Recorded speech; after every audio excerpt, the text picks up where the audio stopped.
Humanitarian authorities unveil national anticipatory action roadmap. Government commissions Bor urban supply system to provide clean water to 600,000 residents. And education authorities set to distribute 80 motorbikes donated by partners to enhance mobility.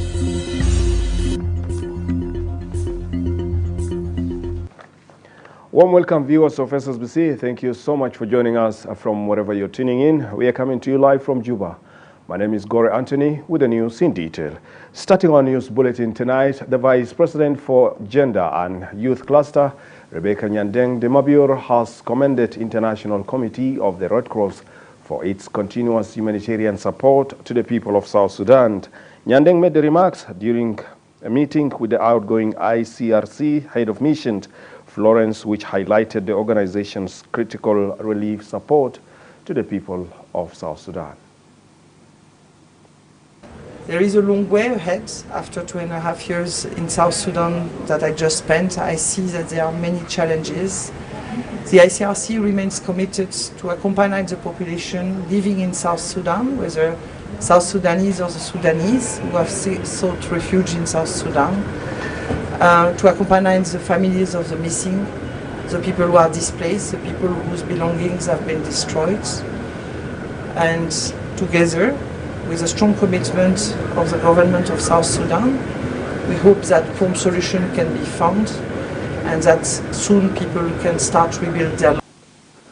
As part of the country's continues to bear the brunt of the flooding, authorities in Unity State report that they have been grappling with the severe impact of the flood that has devastated educational and medical as well as infrastructural, hindering the access to essential services.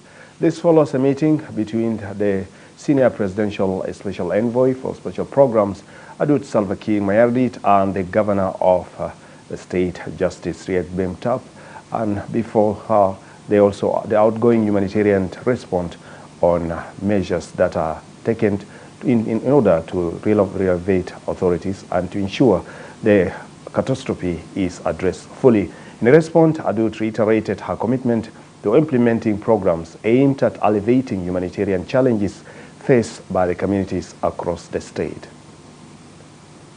Bring to our attention the issues that we are facing in the state.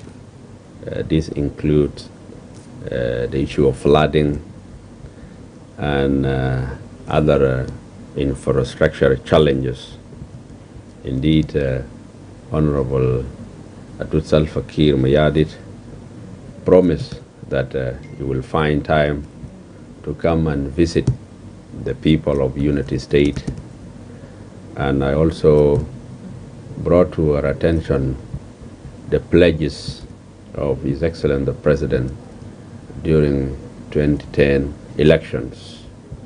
And among the pledges is the school and hospital in one of the counties in Unity State.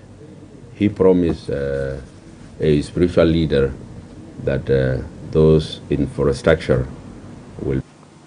And exploring South Sudan's humanitarian situations, the relief and disaster authorities have partnered with the development partners and agencies in order to unveil the long-awaited national road for anticipatory action on Friday, underscoring the country's educational as well as strengthening the preparedness and response system through proactive measures that to enhance coordination and data-driven solutions for the long-term resilience. Our reporter, Dut Takpin, attended the meeting and files us this report.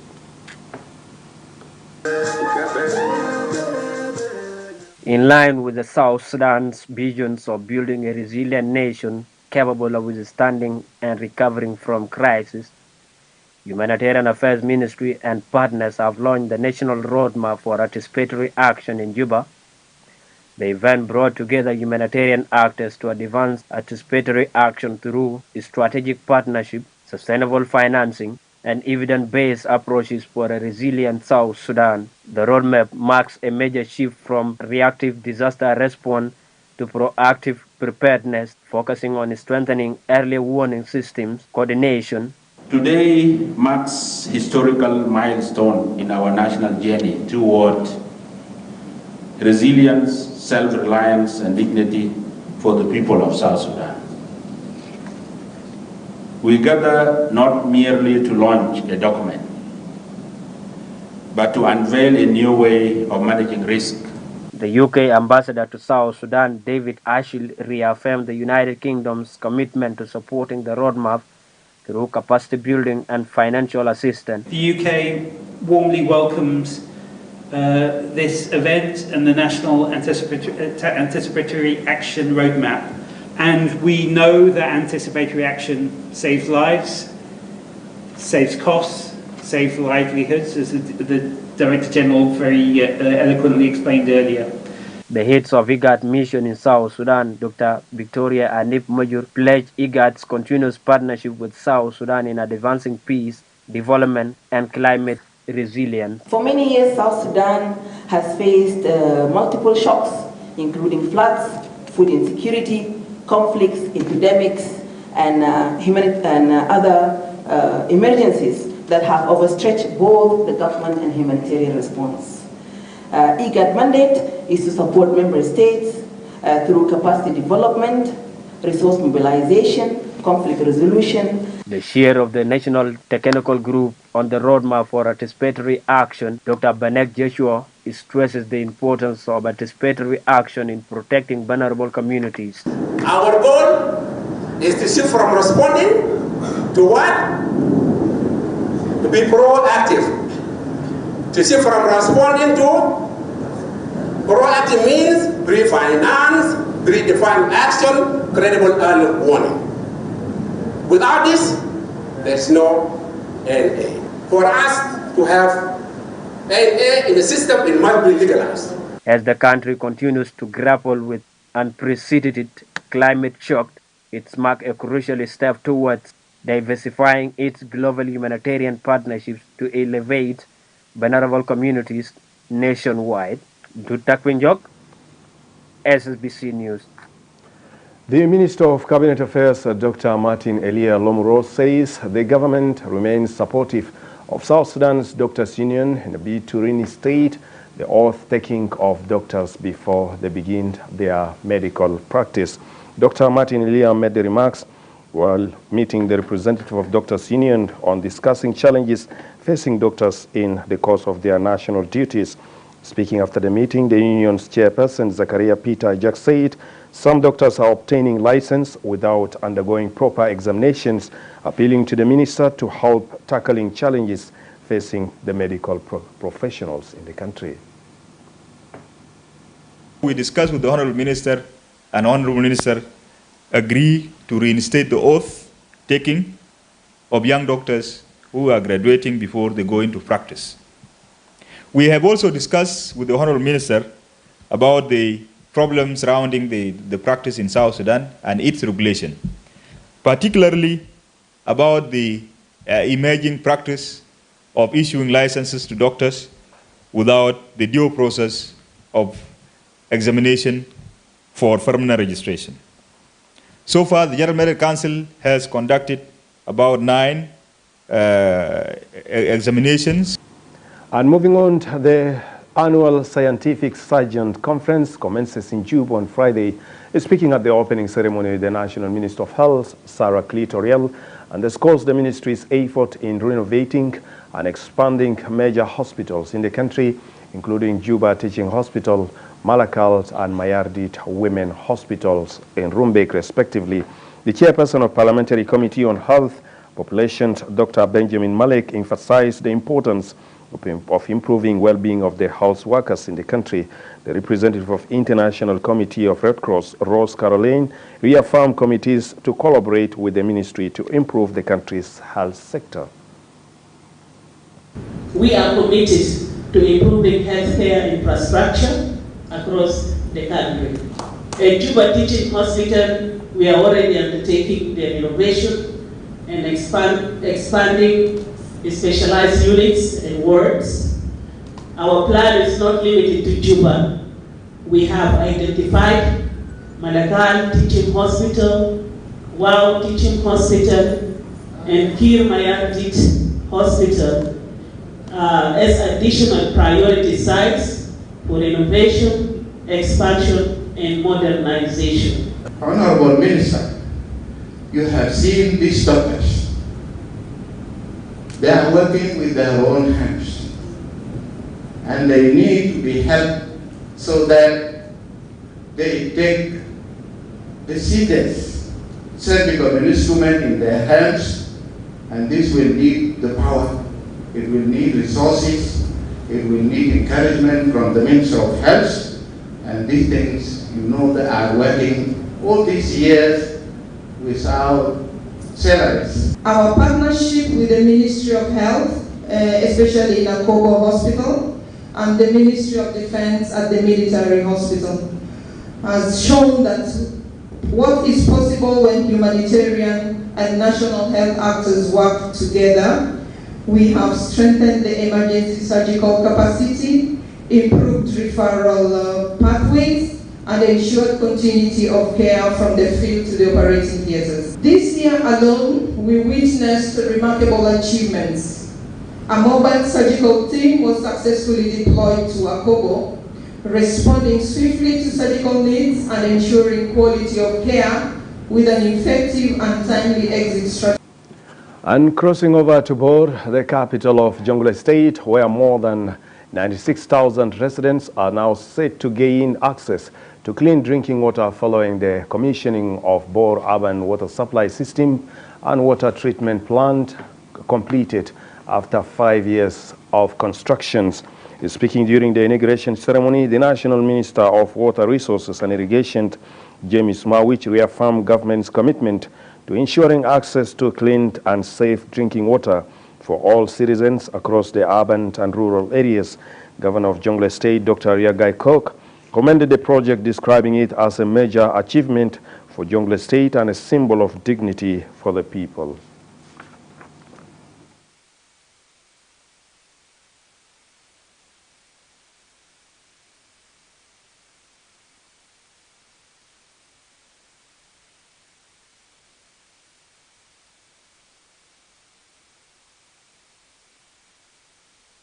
The government is committed to connect all urban cities, rural areas with safe, clean drinking water across our nation. This is not just an infrastructure project. It is a promise of dignity, health, and prosperity for our people. I also extend heartfelt appreciation to our national, international development partners for their solidarity and trust in South Sudanese leadership. It is a result of a strategic collaboration between the ministry. We have the best station right now in the whole country, here in Bor. So Your Excellency, the Ambassador, will restore the dignity of our people. Because you have seen when we were touring the plant, how dirty it is, the water, the raw water from the river. But today, you have given us a clean drinking water with all impurities, with all microbes have been eliminated. Today, as we inaugurate the Bor water treatment plants, we are not just celebrating a piece of infrastructure. We are opening a symbolic tap to the future, a beacon of hope that reminds us of the strength that comes from working together. May this plant here in Bor stand as a symbol of what's possible. When we focus on the future, we can build together. A future where every person in South Sudan has access to clean water, a brighter tomorrow, and a place at the table of peace and prosperity. And to the people of Bor, this system belongs to you. You're not only the users, you are the stewards of this system and its effectiveness. I have had the privilege to visit several households on my visits to Bor in these past months that have benefited directly from this system. And I've seen home kitchen gardens thriving I've seen happier and healthier children, and men and women whose lives have changed thanks to a tap and clean. General education authorities are set to preparing distribution of 80 motorbikes donated by the Global Partnership for Education to the states and 3 administrative areas to enhance educational activities being hindered by the lack of mobility. The donation, which include computers, tablets, and vehicles, was delivered through UNICEF office in Juba. The Minister of General Education and Instruction, Dr. Kuyok Abol Kuyok, commended the Global Partnership for Education for its continued support to South Sudan's education sector. Gadgets, computers for every county, yes, in the country. So we have got about 83 computers. And of course the vehicle. School inspection is the newest directorate within the ministry. It was not there. So we are trying to establish it. We have developed the tools for the school inspection. As you heard from the Deputy Minister, you cannot talk of quality education without a school inspection. There must be quality, there must be a school inspection for you to be able to ensure that there is learning and teaching going on in the schools. So as you noted, it's as few things as important as actually being able to visit schools and support the teachers, support the school management, and it goes both ways. I think the inspectors get to see the situation in the school, they get to support the staff, but they also get to learn about the situation out in the schools. Some very special documents and some very special keys. These are the keys to a vehicle that we will be handing over, that is also followed by 33 motorbikes which are here in Juba, and some laptops and tablets.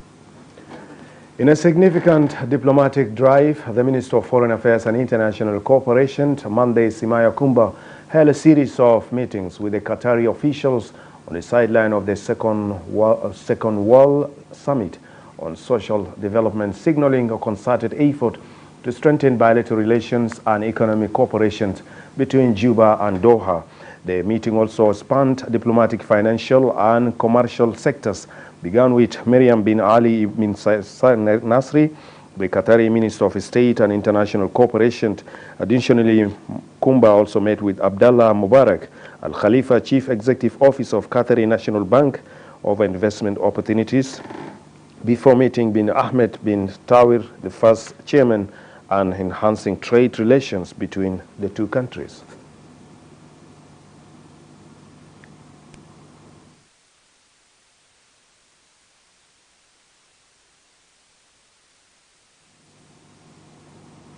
And moving on out of Juba to Abu Dhabi, capital of United Arab Emirates, where international investors at the Abu Dhabi Petroleum Exhibition expresses interest in South Sudan's oil sector.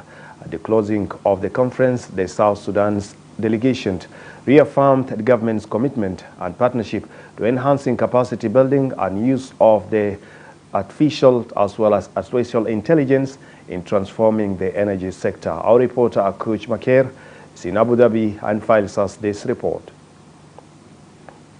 The Abu Dhabi International Petroleum Exhibition and Conference concluded with calls for global cooperation and innovation in the oil industry. Experts and companies shared ideas and strategies for building a sustainable and digital energy future. The technical advisor in the Ministry of Petroleum, Mohamed Lino, said South Sudan is attracting new investors through networking and is training human resources to apply artificial intelligence in the oil sector.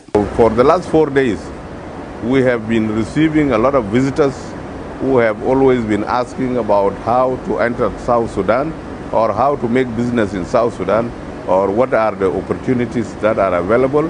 And this interaction has created a lot of networking, and we believe that the next few days or months will witness a lot of people coming into South Sudan with the interest of making business in various areas. I think this also would be one of the best chances for South Sudan to grab all these new emerging technologies to benefit from it, to boost our development. The NILPED Director General for Exploration noted that the event has positioned South Sudan on the global petroleum map, with many investors showing interest in the country's oil prospects.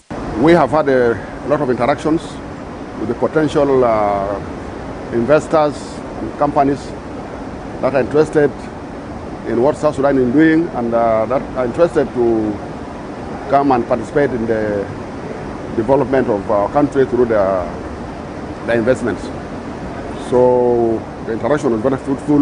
We have exchanged contacts and we'll follow up with them so that any potential company that is willing to come down to Juba and meet us is most welcome. The 2025 ADIPEX provided opportunities for generating business leads, strengthening partnerships, and promoting new technologies. For South Sudan, it marks another step towards diversifying and expanding its oil industry through international collaboration. Kuch Maker, SSBC, Abu Dhabi, United Arab Emirates. Moving on, the Ministry of Trade and Industry embraces digital future. With Crawford Capital Partnership, the ministry's Under Secretary Yel Lolkur and the Crawford Capital Chief Operating Officer Arech Wall Mayer also signed on behalf of the document on Friday on behalf of the company, underscoring its importance in the triggering the digital transformation in the country. Both the Under Secretary Kur and Crawford Chief Operating Officer Mayer expresses commitment of their respective institutions to promoting e-government and payment strategy.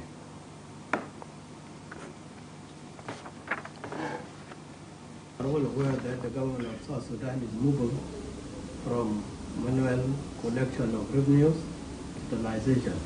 Today, we have signed with CCL company the deal of collection through the digitalization.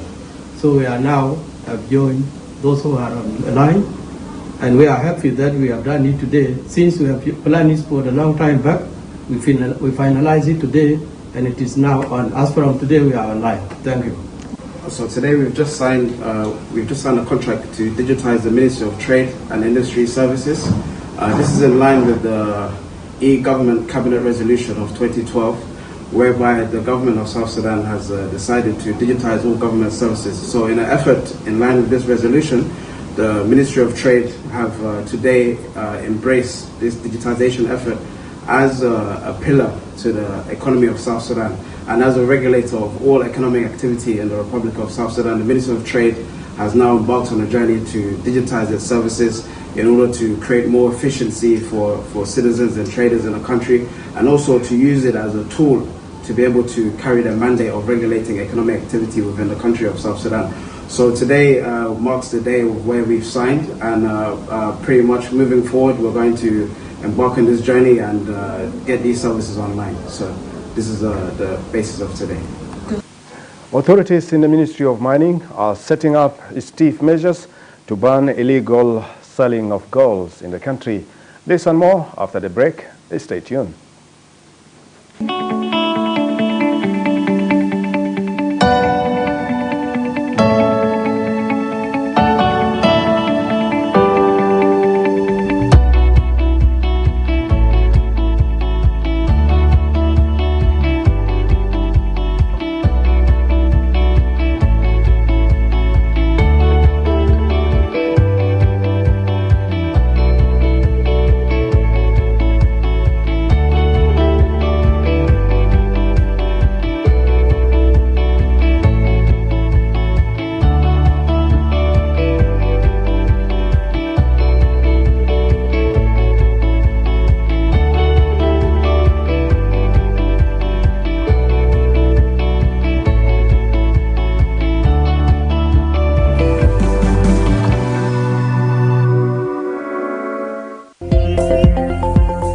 Moving on, the National Minister of Agriculture and Food Security, Hussein Abdul Baghi Akol, a representative of the United Nations Entity for Gender Equality and UN Women, therefore also discussed collaboration to advancing women's economic empowerment through agriculture is speaking following the meeting in Juba on Friday.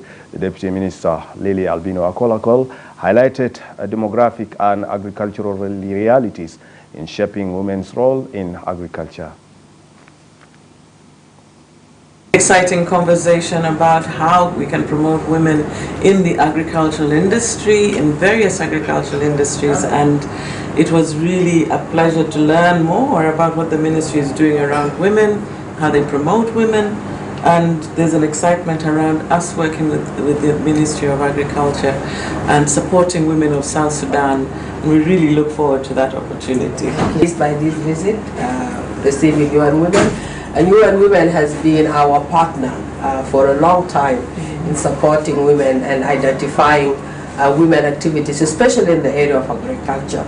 And we had a very good meeting and very good discussion, and we are pleased with the outcome of our meeting today, and hopefully we will take it from here. Many brilliant ideas, and I'm sure women, they are empowered to reckon with. And in our context, many of our women are in the rural areas, where most of the agricultural activities take place. So empowering women means improving livelihoods, not only in the rural areas, but communities as a whole, and having a better country. Because when women are... And moving on, mining authorities have taken a proactive step to ban gold trading without license across the country. An official communique read by the Director General for Marketing and Public Relations in the Ministry of Mining, Jackson Peter, addressed issues related to buying and selling as well as exporting gold with principles of responsibility, mining and sustainable development under the country's law. This order also aimed at ensuring digital transparency and legal compliant practices are meant across the country. The order mandates that only entities holding valid mineral trading licenses obtained in accordance with the established regulatory framework are authorized to engage in the trading and export of gold in the country. It also underscores the importance of ending illegal gold trading activities, ensure accountability, stewardship, social responsibility, and adhering to international best practices in mineral management. Small-scale miners and artisanal miners are permitted to sell their gold locally to licensed mineral trading companies, provided they adhere to responsible mining standards, including ensuring safety and fair labor practices. The order also establishes a minimum export quantity of 1,000 grams, 1 kilogram of gold, encouraging value addition and market stability at home. This measure aligns with the government's commitment to promote a structured, transparent, and sustainable mining industry in South Sudan, fostering economic growth while minimizing negative social and economic impacts. Stakeholders are urged to comply fully with licensing procedures and responsible mining principles, which serves to uphold the integrity in the mining sector. And moving on, in solidarity and in support to Christians' faith in the country, His Eminence Cardinal Dr. Stephen Ameo Martin is in Malakal, Upper Nile State, for the Catholic Bishop Conference. Upon receiving the church delegation, Deputy Governor Deng Jo Angok reaffirmed security stability across the state. سعيدين إنه يكون في مؤتمر أو حدث المهم تقام في مدينة ملكان كمؤتمر بتاعت كنيسة كاثوليك المعتادة عليه تقام سنوية في كل من ولايات جنوب السودان أو السودان.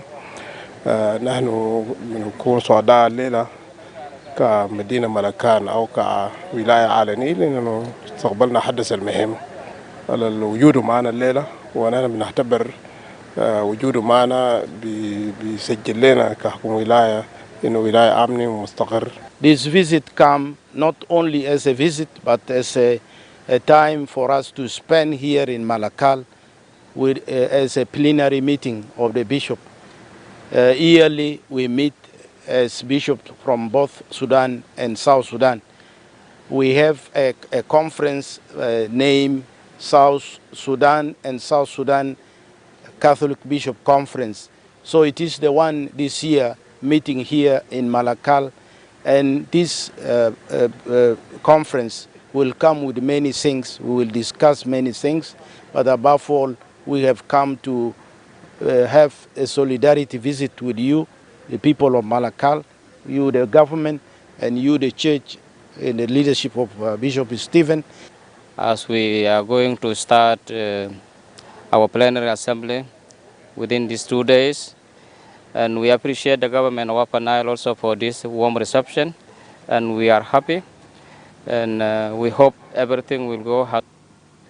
The National Constitutional Review Commission team is in northern Bahr Ghazal State, briefing Governor Simon Ober Mawood on the progress and civic education as well as public consultations on the constitutional making process. Governor also appreciated the team's effort to educate citizens and gather their views.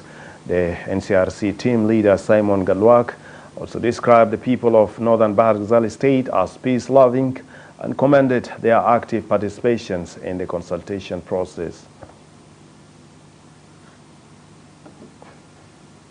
Delegation from Juba, they went up to 5 counties, taking questionnaire there and, about the country. And a crucial road in Lakes State has been reduced to a swamp, bringing essential traffic to a standstill. The route, that is Rumbek North, has become nearly impassable in the living communities from their accessing traffic. This and more after our reporter Stuart Abugo visited the area and files us this report.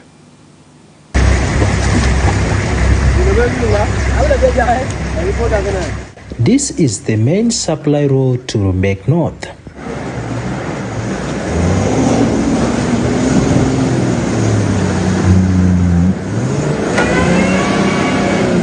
The heavy seasonal rains have transformed this essential artery into a disaster zone of deep mud and water. For traders and commuters, this obstacle causes many days of delays and heavy financial loss. The delays are so severe that this area has become a temporary camp.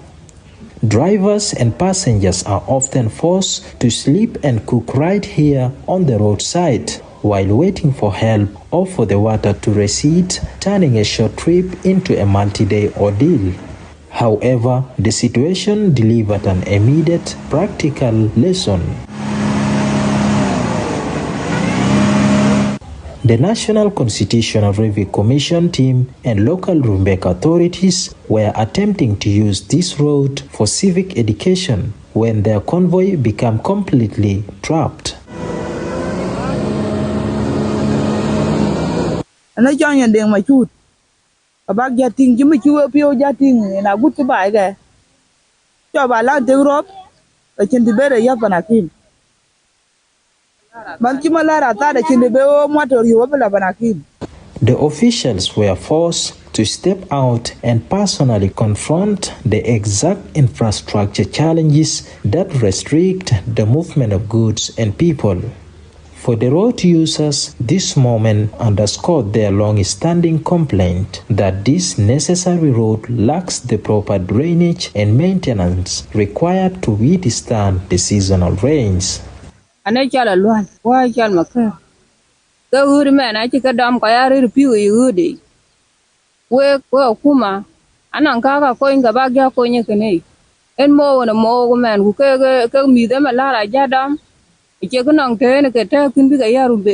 Okay, ana chal mabanya malek. Ana wana rare bude raida. Ba ngumili di agora yuar kwer. Kuna je ga yuar ka chindini yale bi kwer bena piaten. Ata banin sogina rabat sogin motor chen solution.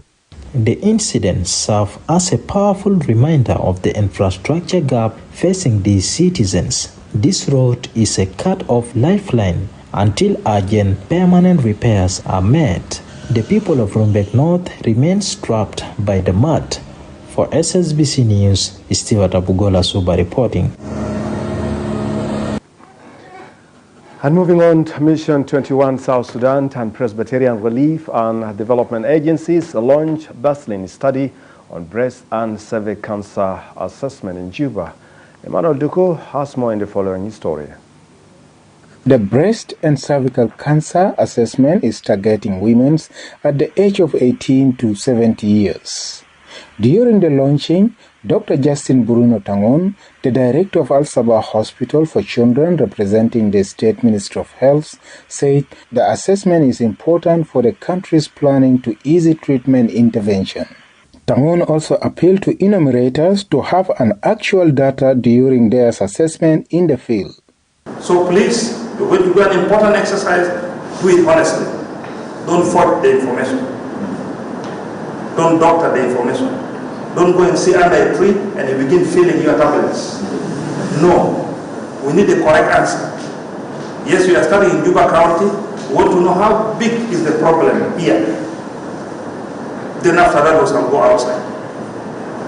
And then slowly by slowly, you will go to all the counties and the state of this country and you will give us the status of how big the problem is. Because once you know how big the problem is, you will know how to solve it. Guliba Florence Hakim, the country representative of Mission 21 in South Sudan, said the assessment aims at identifying socio-economic, cultural, and educational barriers towards cancer disease prevention in the community. This assessment will focus on awareness and incidences of breast and cervical cancer among women from the age of 18 to 70 in Juba. Specifically, we aim to understand knowledge, attitudes, the practice related to cancer prevention. The second is we want to evaluate access to screening services. The Executive Director of Presbyterian Relief and Development Agency, Reverend Tutmai, encouraged partners to join hands in fighting cancer disease in the country. Our hospitals are not equipped enough to deal with many cases. Number three, we also don't have enough skill for people who can deal with these cases. And what we are doing today, we are giving a message, we are sending a message that we can multiply ourselves. There are a lot of stigma among us. The few that will show up, sometimes they are silent because people are talking in their back. Cancer disease in South Sudan poses serious health challenge due to low awareness, limited screening and treatment services. Emmanuel Duku, SSBC, Juba. And with that, viewers, we have come to the end of our news bulletin. Thank you so much for joining us. On behalf of the entire working crew in the studio, I am Gore Anthony saying bye-bye. Keep tuned to SSBC for the rest of our programs.